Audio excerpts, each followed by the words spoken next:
बिस्मिल्लाहिर्रहमानिर्रहीम। अस्सलाम वालेकुम दोस्तों, आप देख रहे हैं मेरा यूट्यूब चैनल। मैं हूं मुबशर नज़र।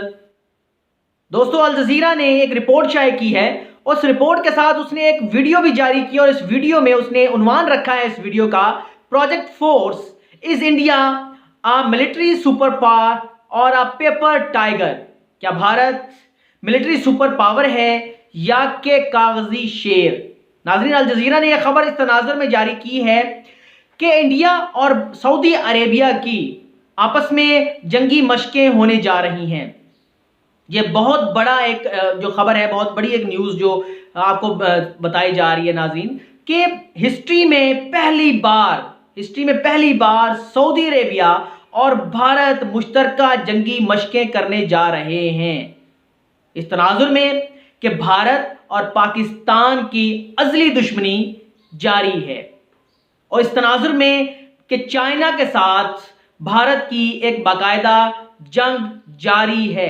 अभी हालिया दिनों में उसने सरेंडर पेपर पर साइन किए, लेकिन अभी भी बहुत से मसाइल हैं जो तस्फिया तलब हैं। बहुत से मसाइल हैं जिनका अभी तक हल नहीं हो सका चाइना और भारत के दरमियान जो जंग चली थी। नाज़रीन, अब सऊदी अरब ये जानते हुए भी कि भारत के पाकिस्तान के साथ ताल्लुकात किस नौइयत के हैं, फिर भी सऊदी अरब बहैसियत एक मुस्लिम मुल्क एक ऐसे मुल्क के साथ जंगी मशकें करने जा रहा है जो ना सिर्फ गैर मुस्लिम है बल्कि एक बहुत बड़े मुस्लिम मुल्क का दुश्मन खास भी है, बहुत बड़ा दुश्मन भी है। नाज़रीन, सऊदी अरेबिया ये क्यों करने जा रहा है? सऊदी अरेबिया ने ये पहली बार नहीं किया, बल्कि दिसंबर 2020 में सऊदी अरेबिया ने भारतीय आर्मी चीफ MM निरवाने को भी सऊदी अरेबिया का दौरा करने की दावत दी थी और MM निरवाने ने ना सिर्फ सऊदी अरेबिया की आम दफातर का दौरा किया बल्कि किंग अब्दुल अजीज मिलिट्री एकेडमी का दौरा भी किया। उसके बाद रॉयल सऊदी लैंड फोर्स का हेडक्वार्टर है उसका दौरा भी किया। उसके बाद जॉइंट फोर्स कमांड हेडक्वार्टर है उसका भी दौरा भी किया।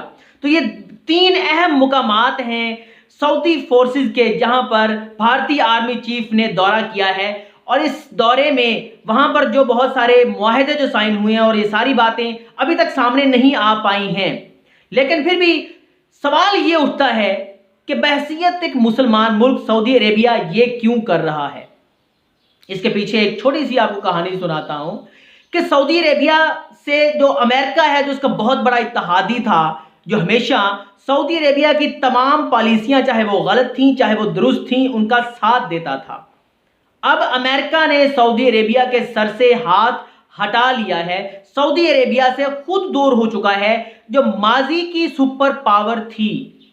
उसके बाद अब जो मुस्तकबिल की सुपर पावर है उसको सऊदी अरेबिया ने नाराज कर दिया है, उसके साथ ताल्लुकात को भी बिगाड़ दिया है। पिछले दिनों जंग चल रही थी चाइना की और भारत की और उन्हीं दिनों में भारत की आर्मी चीफ ने सऊदी अरेबिया का दौरा किया सऊदी दावत पर। यह एक बहुत बड़ा ब्रेक थ्रू था एक ताल्लुकात में, जो मुस्लिम ममालिक के ताल्लुकात हैं उनमें बहुत बड़ा एक गैप आ गया था उन दिनों में कि भारत के आर्मी चीफ ने सऊदी अरेबिया का दौरा किया। यह बहुत बड़ी हैरानकुन बात थी।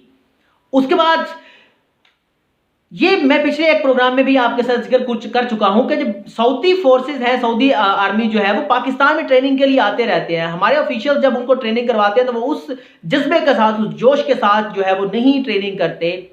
तो जब उनसे पूछा जाता है कि आप में वो जोश जज्बा नहीं पाया जाता तो ये कहते हैं कि अगर हमारे ऊपर कोई मुल्क हमलावर होता है तो पाकिस्तान आएगा हमारी हेल्प के लिए, दूसरे बड़े ममालिक आएंगे हमारी हेल्प के लिए। लेकिन भारत के साथ ताल्लुकात को उस्तवार करके और चाइना के साथ ताल्लुकात को बिगाड़ कर सऊदी अरेबिया ने पाकिस्तान को भी नाराज होने पर मजबूर कर दिया है।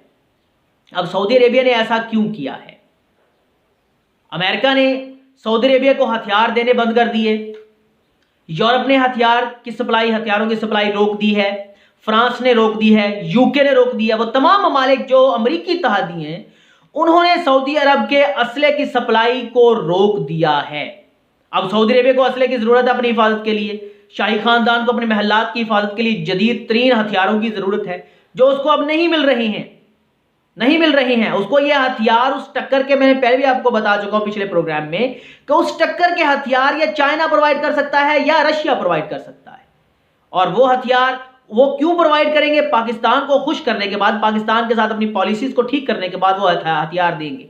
लेकिन सऊदी अरेबिया ने क्या देखा कि पाकिस्तान की मिन्नतें करने से बेहतर है कि आप भारत के पास जाएं, क्योंकि भारत के पास एक बहुत बड़ी मार्केट है। उस मार्केट से सऊदी अरेबिया को मुआशी फायदा हासिल हो सकता है। अब ये एक बहुत बड़ा जो उन्होंने इकदाम किया है मुआशी फायदे के लिए, मुआशी फायदा तो उनको मिल सकता है, लेकिन उससे दिफाई फायदा नहीं होगा। उन्होंने मुआशी फायदा के साथ साथ दिफाई फायदे के लिए भारत के साथ मशकें शुरू कर दी हैं। अब उसके साथ मशकें करने का कोई भी फायदा नहीं है। उसकी बहुत बड़ी रीजन है कि मुआशी फायदा तो हो जाएगा, लेकिन दिफाई फायदा उसके साथ नहीं होगा, क्योंकि दिफा में भारत जीरो है। भारत के पास कोई दिफाई हथियार नहीं है। भारत के पास अपनी दिफाई स्ट्रेटेजी बिल्कुल फेल है। भारत की अगर बात किया, भारत और पाकिस्तान का अगर हम कंपैरिजन करें दिफा के हवाले से, तो भारत के पास एक पुराना एयरक्राफ्ट कैरियर है जो इस वक्त सफेद हाथी बन चुका है। वो किसी वक्त भी अपना ही नुकसान कर सकता है, अपने सिपाहियों के ऊपर चढ़ दौड़ेगा। उसके मुकाबले में पाकिस्तान ने तुर्की के साथ मिलकर जो मुआहदा किया है, उस मुआहदे में तुर्की पाकिस्तान को छोटे, जदीद और कम वजनी हथियार, कम वजनी शिप्स जो है, जो नेवी के जो जहाज हैं वो दे रहा है। अब एयरक्राफ्ट कैरियर सफेद हाथी है, उसके मुकाबले में जो पाकिस्तानी जहाज है वो बड़े फुर्तीले और बड़े वजन में हल्के और जदीद तरीन है। वो बहुत तेजी से मूव कर सकते हैं, अपने मूव को चेंज कर सकते हैं। इसलिए उनको वो जदीद जो नजरियात हैं डिफेंस के, उसके मुताबिक वो बिल्कुल एन बैन ठीक है। उसके अलावा अगर हम बात करें इसके पाकिस्तान के जो दिफाई हथियार हैं, उनमें सबसे जो अहम चीज है वो अल खालिद टैंक और पाकिस्तान का JF-17 थंडर है। अब अल खालिद टैंक पाकिस्तान का बहुत ही मल्टीपर्पज टैंक है, वो बहुत पावरफुल टैंक भी है और जदीद तकाजों के मुताबिक पूरी दुनिया अल खालिद टैंक को खरीदने में दिलचस्पी जाहिर करी है। और JF-17 थंडर माशाल्लाह उसकी तो बात ही कुछ और है। अभी 2 साल पहले इसी फरवरी के महीने में पाकिस्तान के JF-17 ने किस तरीके से इंडिया का MiG-21 और दूसरा जो तैयारा था वो गिराया, ये पूरी दुनिया के सामने है। और उस वाकये के बाद तो पाकिस्तान के इस तैयारे की वैल्यू डिमांड और भी बढ़ गई और पूरी दुनिया इसको खरीदने में जो दिलचस्पी जाहिर कर रही है। और भारत का जो जहाज है तेजा, वो कहते हैं जी हमसे तेजा भी ले जाएं और हमसे कोई और डील भी आप ले जाएं। वो और डील के साथ साथ अपना तेजा फरोख्त कर रहे हैं। कोई मार्केट वैल्यू नहीं है उनके जहाज की उसने बनाया है। और उन्होंने जो अपना एक टैंक बनाया था, उस टैंक को उन्होंने 30 साल की अरसे के अंदर बनाया। अब उस टैंक का क्या, अर्जुन टैंक जो उन्होंने बनाया, उस टैंक का अब क्या किया जाए कि 30 साल के अरसे के बाद भी वो इतना फंक्शनल नहीं है कि वो चल सके। वो उस पावर से, उस स्पीड से चल ही नहीं सकता। तो अब होने क्या जा रहा है कि दिफाई फायदा, मुआशी फायदा लेने के लिए सऊदी अरेबिया ने अपने दिफा का सौदा कर दिया, समझ लें। अब सऊदी अरेबिया दिफा के लिहाज से बहुत पीछे जा रहा है, क्योंकि उसने एक ऐसे मुल्क के साथ अलायंस बना लिया है जो अपना दिफा नहीं कर सकता, जो अपनी बॉडी को संभाल नहीं सकता। पाकिस्तान उसके मुकाबले में बहुत, अगर बड़ी फौज की बात की जाए तो भारत की बड़ी फौज की तादाद बहुत ज्यादा है। पाकिस्तान की जो बड़ी अफवाज है उनकी तादाद बहुत कम है, उनके मुकाबले में हम हाफ है। लेकिन फिर भी हमारी जो ट्रेनिंग है और उसके अलावा हमारी जो बड़ी अफवाज का तजुर्बा है, उसका कोई सारी नहीं पूरी दुनिया में, और ये पूरी दुनिया ने कबूल किया है। अभी मैं आज ही मैगजीन के अंदर ही पढ़ रहा था, एक जगह खबर लगी हुई थी कि पाकिस्तान बहुत बड़ी जंगी मशकें करने जा रहा है। तुर्की के साथ भी जंगी मशकें हो रही हैं, तुर्की के SSG पाकिस्तान आए हुए हैं और दुनिया की बेहतरीन अमन 21 के नाम से पाकिस्तान ने बहुत बड़ी जंगी मशकों का आगाज कर दिया। उसके अंदर दुनिया की बेहतरीन 45 आर्मीज, 45 अफवाज उसके अंदर हिस्सा ले रही हैं। अब पाकिस्तान की ट्रेनिंग और पाकिस्तान के तजर्बे और पाकिस्तान के प्रोफेशनलिज्म का ये आलम है।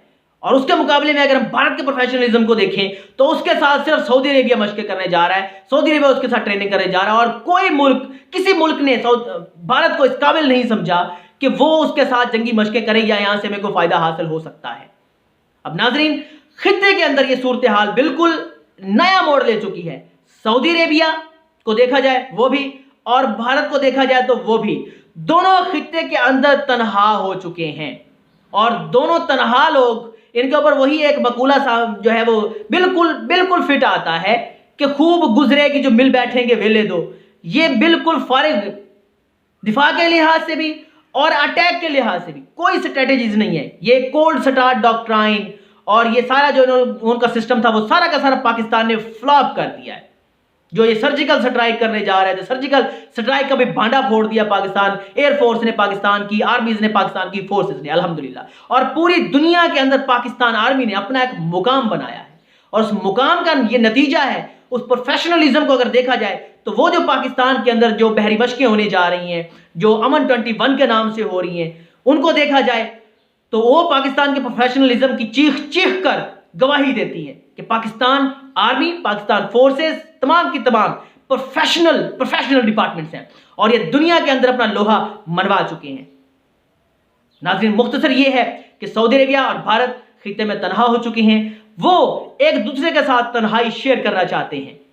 दुआ है कि अल्लाह तबारक व तआला सऊदी अरेबिया की हिफाजत करे और इस्लाम दुश्मन तमाम अनासिर को और मुसलमानों के जो ममालिक हैं उनके तमाम दुश्मनों को नेस्तो नाबूद करे। इंशाल्लाह ऐसी बहुत सी प्रोग्राम लेके आपके सामने हाजिर होता रहूंगा। अपने दोस्तों का, अपना और अपने इस चैनल का बहुत सा ख्याल रखिए।